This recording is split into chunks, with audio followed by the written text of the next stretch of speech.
C'est bon. Je peux montrer votre visage, hein? Oui, bien sûr. Vous êtes en train d'avoir un contrôle d'identité là? Non, mais Oui, c'est en normal, même temps, là, là. on l'a fait ça, mais Vous voyez, ils sont avec... Il y en a La des police très est avec gentils. nous, on se fait pas de soucis. Bon, bah. Bon, Ah, donc vous êtes une journaliste? voilà, je suis journaliste, je dirige la version française du New Yorker, Jim le Pariseur. D'accord. Je suis depuis 3 samedis de suite sur les manifs. Et vous voyez le casque que j'ai là pour mon scooter, je suis obligée de le porter pour aller courir les manifs avec des lunettes de ski. J'ai fait des conflits de guerre, j'ai jamais dû être équipée comme ça.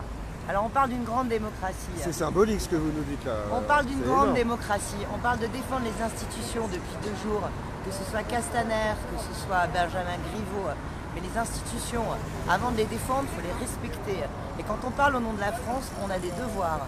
Les devoirs, par exemple, c'est quand il y a des bavures policières, et David Dufresne, le journaliste, en est au 238e signalement à la place Beauvau depuis 1 mois, sans aucune réponse du ministère de la Police, enfin de la police, oui, maintenant c'est le ministère de la Police, c'est pas de l'Intérieur, c'est juste de la police.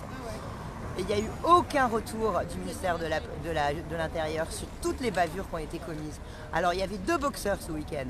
Il y en avait un, il est en garde à vue et il risque 7 ans de prison. Il y en a un autre, il a eu la Légion d'honneur et il a eu pour l'instant un signalement administratif auprès des GPN, même pas pénal. Le 2 poids 2 mesures. Alors on se demande jusqu'à quand il va falloir des vidéos et jusqu'à quand LCI, BF Merde TV, parce que tout mon confrère, on l'appelle comme ça, jusqu'à quand BF Merde TV, LCI, CNews que j'ai vu samedi en train de filmer une petite poubelle pour essayer de montrer que la rive gauche était en train de brûler. TF1, ça c'est même pas la peine, de toute façon on sait qu'ils sont pourris depuis longtemps, mais même le service public, France Inter, Nicolas Lemorand, la matinale qui hurle avec les loups depuis le départ, Sophia Aram qui le 24 décembre a fait une chronique absolument écœurante qui s'appelait Gilets jaunes magiques, où elle était en train de dire que vous étiez homophobe, que vous étiez raciste, que vous étiez antisémite, et qu'avec un gilet jaune on pouvait tout se permettre.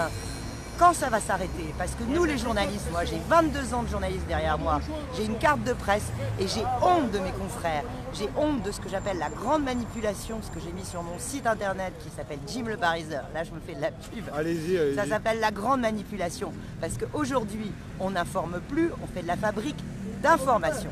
Et non, on fait pas de la fabrique, pardon, d'opinion. Voilà. C'est tout à fait ça. Ah, merci beaucoup madame pour votre témoignage, super important.